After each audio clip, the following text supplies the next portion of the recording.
യേശുനാഥ എന്നിൽ യോഗ്യത ഒന്നും ഇല്ല, നിൻ പൊന്നു കരങ്ങളിൽ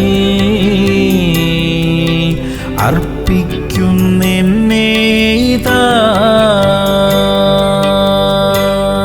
മത്തായി 18:15. നിന്റെ സഹോദരൻ നിന്നോട് പിഴച്ചാൽ നീ ചെന്ന് നീയും അവനും മാത്രമുള്ളപ്പോൾ കുറ്റം അവന് ബോധം വരുത്തുക. പ്രിയമുള്ളവരെ, ഒരു വ്യക്തിയുടെ തെറ്റിനെ ബോധ്യം വരുത്തേണ്ടത് എങ്ങനെയെന്ന് തിരുവചനം നമ്മെ പഠിപ്പിക്കുന്നു. സ്വകാര്യമായി ചെയ്യേണ്ടതായ ഒരു കാര്യം അത്രേ അത്. വഴക്കും ബഹളവും ഉണ്ടാക്കിക്കൊണ്ടല്ല തെറ്റു തിരുത്തേണ്ടത്. അതിനുവേണ്ടി പ്രാർത്ഥിച്ച് ഒരുങ്ങി ഏറ്റവും ഉചിതമായ സമയത്ത് സൗമ്യമായി തെറ്റിനെ ബോധ്യപ്പെടുത്താൻ ശ്രമിക്കണം. പരസ്യമായി അപമാനിതരാകുന്ന വിധത്തിൽ തെറ്റുകളെ പരസ്യപ്പെടുത്തിയാൽ ആ വ്യക്തി ഹൃദയവേദനയോടെ നഷ്ടപ്പെട്ടു പോകാൻ വളരെ സാധ്യതയുണ്ട്. ആകയാൽ ദൈവസ്നേഹത്തിന്റെ നിറവിൽ നിന്നുകൊണ്ട് ഈ വിധ കാര്യങ്ങളെ ചെയ്യാൻ കർത്താവ് നമ്മെ സഹായിക്കട്ടെ. പ്രാർത്ഥിക്കാം. സ്വർഗീയ പിതാവേ, ഞങ്ങളുടെ സഹോദരങ്ങളെ സ്നേഹിക്കാൻ കൃപ തരണമേ. തെറ്റു ചെയ്യുന്നവരെ സ്നേഹത്തിൽ തിരുത്തുവാനുള്ള വിവേകവും അതിന് തക്കതായ വാക്കുകളും ഒക്കെ ഞങ്ങൾക്ക് തന്ന് ഞങ്ങളെ സഹായിക്കണം അപ്പാ.